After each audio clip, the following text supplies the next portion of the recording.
বন্ধুরা, আজকের রেসিপি নরম তুলতুলে ফুলকো অপূর্ব স্বাদের গুঁড়ো দুধের পরোটা। যত রকমেরই আমরা পরোটা খাই না কেন, সব পরোটার সেরা হয় এই গুঁড়ো দুধের পরোটা। মুখে দিলেই মিলিয়ে যাবে আর এতটাই টেস্টি হয়, একবার এই পরোটা খেলে অন্য পরোটা আর ভালো লাগবে না। বাড়ির প্রত্যেকের এটা খুবই পছন্দ হবে। সম্পূর্ণ ভিডিওটা দেখার অনুরোধ রইল। আশা করছি প্রতিদিনের মতো আজকের রেসিপিটাও আপনাদের খুবই ভালো লাগবে। রেসিপিটা ভালো লাগলে লাইক, শেয়ার, কমেন্ট, সাবস্ক্রাইব করে পাশে থাকবেন। দেখে নেওয়া যাক আমার আজকের রেসিপিটা। নমস্কার বন্ধুরা, আমি পাপড়ি পদ্মাবতী ফুড ক্রিয়েশনে আপনাদের সবাইকে স্বাগত।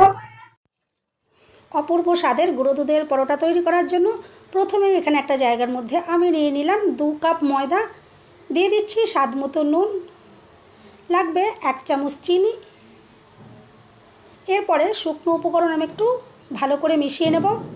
এভাবে দেখুন একটা চামচ দিয়ে আমি শুকনো উপকরণগুলোকে মিশিয়ে নিলাম। এরপর এখানে আমি দিয়ে দিচ্ছি 2 চামচ সাদা তেল। তেলটা দেওয়ার পর একটু হাত দিয়ে ভালো করে এভাবে একটু ময়ানটাকে আমি রেডি করে নিচ্ছি। এভাবে দেখুন হাত দিয়ে একটু ঘষে ঘষে ভালো করে ময়দার সাথে তেল আমি মিশিয়ে নিলাম।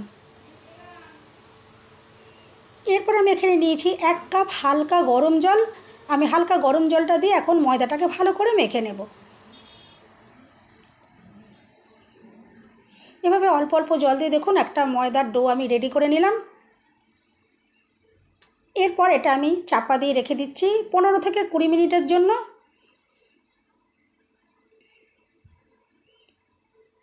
এরপরে আমি এখান থেকে লেচি তৈরি করে নেব।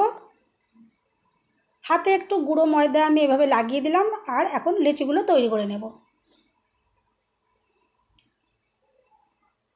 এখান থেকে আমি 3টে পরোটা তৈরি করব। নর্মাল আমরা যেরকম রুটি তৈরি করি তার থেকে একটু সাইজে বড় রেখে আমি লেচিগুলোকে রেডি করে নিলাম, কারণ একটু বড় সাইজের হলে পরোটাগুলো বেশি সুন্দর হবে। আর হাত দিয়ে একটু এভাবে একটু গোল পাকিয়ে নিলাম যাতে বেলার সময় এটা সুবিধে হয়। এরপরে গুঁড়ো ময়দা আমি একটু ছড়িয়ে দিলাম আর একটা লেচি এভাবে নিয়ে নিলাম। এরপর আমি এটাকে বেলে নেব। আর বন্ধুরা, এই পরোটাগুলো কিন্তু খুবই অপূর্ব স্বাদের হয়। বাড়িতে কিন্তু অবশ্যই একবার ট্রাই করে দেখতে পারেন, ভীষণ পছন্দ হবে। আর এটা খাওয়ার জন্য কিন্তু অন্য কোনো কিছুর প্রয়োজন পড়বে না, এতে এতটাই টেস্টি, এটা কিন্তু শুধু শুধু খেতেই বেশি সুন্দর লাগবে। এরপর দেখুন আমি বড় সাইজের এভাবে একটা রুটির মতো করে বেলে নিলাম।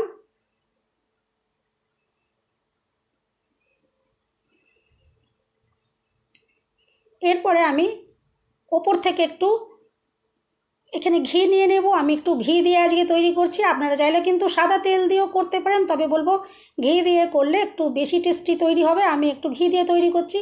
ঘি দিয়ে যদি একটু তৈরি করা হয় গুঁড়ো দুধের সাথে কিন্তু এর কম্বিনেশনটা খুবই সুন্দর লাগবে।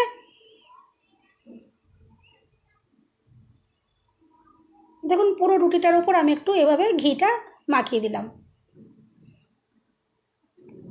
এরপরে আমি এখানে নিলাম গুঁড়ো দুধ। গুঁড়ো দুধটা এভাবে দেখুন আমি চামচ দিয়ে ওপর থেকে এভাবে ছড়িয়ে দিচ্ছি। সম্পূর্ণ রুটিটার উপরেই কিন্তু আমি এভাবে ছড়িয়ে দেবো। গুঁড়ো দুধের পরিমাণটা কিন্তু একটু বেশি হলেও কিন্তু কোনো ক্ষতি নেই, বরঞ্চ টেস্ট আরও বেশি সুন্দর আসবে। দেখুন পুরো রুটির ওপর দিয়ে আমি গুঁড়ো দুধ এভাবে ছড়িয়ে দিলাম। এরপরে আমি এখানে নিলাম একটু গুঁড়ো চিনি, ওপর থেকে একটু চিনির গুঁড়ো আমি এভাবে দিয়ে দিলাম। খেতে কিন্তু খুবই অসাধারণ লাগবে। এরপর দেখুন সাইড থেকে নিয়ে আমি এভাবে একটু ভাঁজ করে দিচ্ছি। আমি আশা করছি আপনারা দেখে বুঝতেই পারছেন। আর একটু হাত দিয়ে এভাবে চেপে চেপে দিলাম। আর ঠিক উল্টো সাইড থেকেও ঠিক আবারও আমি এভাবে একটু ভাঁজ করে দিলাম। আর এবার যে অপর যে সাইড দুটো রয়েছে সেখান থেকেও নিয়ে ঠিক আমি এভাবে দিয়ে দিচ্ছি। এটা ঠিক একটু চৌকো শেপ করে এভাবে তৈরি করে নিতে হবে। দেখুন চৌকো শেপ করে তৈরি করা হয়ে গেল। আমি 3টে লেচিকেই কিন্তু ঠিক একইভাবে দেখুন রেডি করে নিলাম। এরপর দুটোকে আমি সরিয়ে রাখছি আর একটাকে নিয়ে একটু বেলে নিতে হবে। এরপর আমি আবারও গুঁড়ো ময়দা এভাবে দিয়ে দিলাম আর এরপর দেখুন বেলে নিচ্ছি। আর এটা কিন্তু একটু চৌকো করেই বেলে নিতে হবে, তাহলে দেখতে বেশি সুন্দর লাগবে। আমি দেখুন চৌকো রেখেই এভাবে বেলে নিচ্ছি। আর খুব একটা মোটা বা খুব একটা পাতলা করে বেলার দরকার নেই, এটা মিডিয়াম করে রেখে নিয়ে বেলে নিলেই কিন্তু হয়ে যাবে।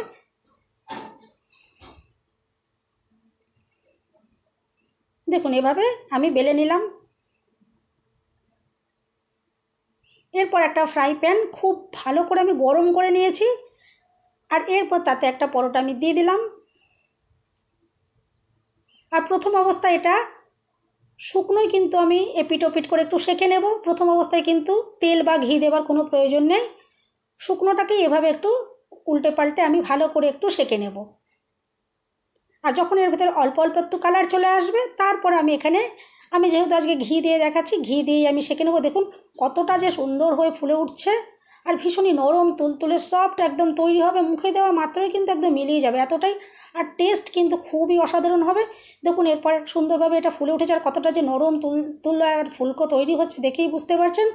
দেখুন এখন এখানে হালকা হালকা কালার চলে এসেছে। আমি এরপর ওপর থেকে দিয়ে দেবো ঘি। আমি যেহেতু আজকে ঘি দিয়ে রেডি করছি, কিন্তু ঘি দিয়ে তৈরি করলে কিন্তু এটা খুবই অপূর্ব টেস্ট হয়। তবে চাইলে আপনারা সাদা তেল দিয়েও করতে পারেন, কিন্তু সাদা তেলের তুলনায় ঘি দিয়ে করলে বেশি টেস্টি তৈরি হবে। একদম রাজকীয় স্বাদের এই পরোটাগুলো কিন্তু তৈরি হবে। আমি দুপিঠ থেকেই দেখুন ঘি এভাবে দিয়ে দেব, আর ঘি দিয়ে একটু ভালো করে একটু কালার করে আমি এগুলোকে নামিয়ে নেব। আর কতটা যে সুন্দর দুর্দান্ত ফুলকো ফুলকো তৈরি হচ্ছে, আর কালারটাও যে কতটা সুন্দর এসেছে আপনারা তো দেখেই বুঝতে পারছেন। আর বন্ধুরা, রেসিপিটা যদি ভালো লাগে অবশ্যই কিন্তু একটা লাইক দিতে ভুলবেন না। চ্যানেলটা সাবস্ক্রাইব করে আমার পাশে থাকার অনুরোধ রইল।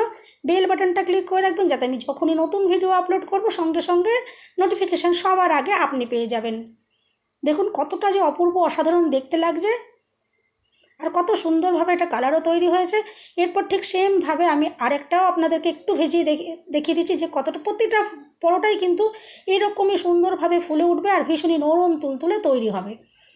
দেখুন এটাকে ঠিক সেমভাবে আমি দুপিঠ এভাবে একটু সেঁকে নিচ্ছি, আর কালারটা চলে আসার জন্য একটু ওয়েট করছি। আর দেখুন কতটা যে ফুলকো হয়ে তৈরি হচ্ছে দেখেই বুঝতে পারছেন। দেখুন এভাবে যখন ভালো করে ফুলে উঠেছে, আমি তারপর ওপর থেকে দেখুন এভাবে ঘিগুলো দিয়ে দিচ্ছি, আর কতটা অসাধারণ দেখতে লাগছে। বাড়িতে বাচ্চা থাকলে বাচ্চাদের কিন্তু এই রেসিপিটা ভীষণ পছন্দ হবে। ওদেরকে যদি টিফিনে এভাবে তৈরি করে, আর ভীষণই কম সময়ের মধ্যে কিন্তু এটা রেডিও হয়ে যায়। এটা তৈরি করার জন্য কিন্তু একদমই সময় লাগে না, ভীষণ কম সময়ের মধ্যে একটা অসাধারণ রেসিপি তৈরি করে আপনারা বাচ্চাদের স্কুল টিফিন বা সকালে জলখাবারের জন্য রেডি করে নিতে পারেন। পুরো পরিবারের জন্য ভীষণই ভালো হবে। এটা খাওয়ার জন্য কিন্তু কোনো রকমের আর কিছু লাগবে না, শুধু শুধু এই পরোটাগুলো খাওয়া যাবে, এতটাই টেস্টি তৈরি হয়। আর এরপর দেখুন ভাজা হয়ে যাওয়ার পর আমি আপনাদেরকে একটা পরোটা কেটেও দেখিয়ে দেবো যে কতটা ভেতর থেকে যে লেয়ার তৈরি হয়েছে আর কতটা নরম তুলতুলে সুন্দর তৈরি হয়েছে। দেখুন একে একে পরোটাগুলো আমি প্লেটে এভাবে সাজিয়ে নিলাম, আর এরপর দেখুন এখান থেকে একটু ভেঙেও আমি আপনাদেরকে দেখাচ্ছি কতটা দুর্দান্তভাবে এটা রেডি হয়েছে আর কতটা নরম সফট। আর এই পরোটাগুলো তৈরি হওয়ার পরেও 2 দিন পর্যন্ত কিন্তু এরকম নরম থাকবে, এতটাই সুন্দর তৈরি হবে। আর দেখি আপনারা বুঝতে পারছেন কি সুন্দর খাস্তা খাস্তা তৈরি হয়েছে, আর কতটা সুন্দরভাবে যে ভেতরের লেয়ারটা তৈরি হয়েছে আপনারা তো দেখেই বুঝতে পারছেন।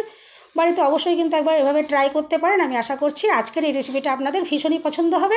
দেখুন কতটা দুর্দান্ত তৈরি হয়েছে। সবাই সুস্থ থাকবেন, ভালো থাকবেন, দেখা হবে নেক্সট ভিডিওতে। ভিডিওটা শেষ পর্যন্ত দেখার জন্য সবাইকে রইল অসংখ্য অসংখ্য ধন্যবাদ। আর দেখুন এটা কতটা সুন্দর দুর্দান্ত, আর দেখুন কতটা যে নরম তুলতুলে তৈরি হয়েছে আপনারা দেখতেই পাচ্ছেন।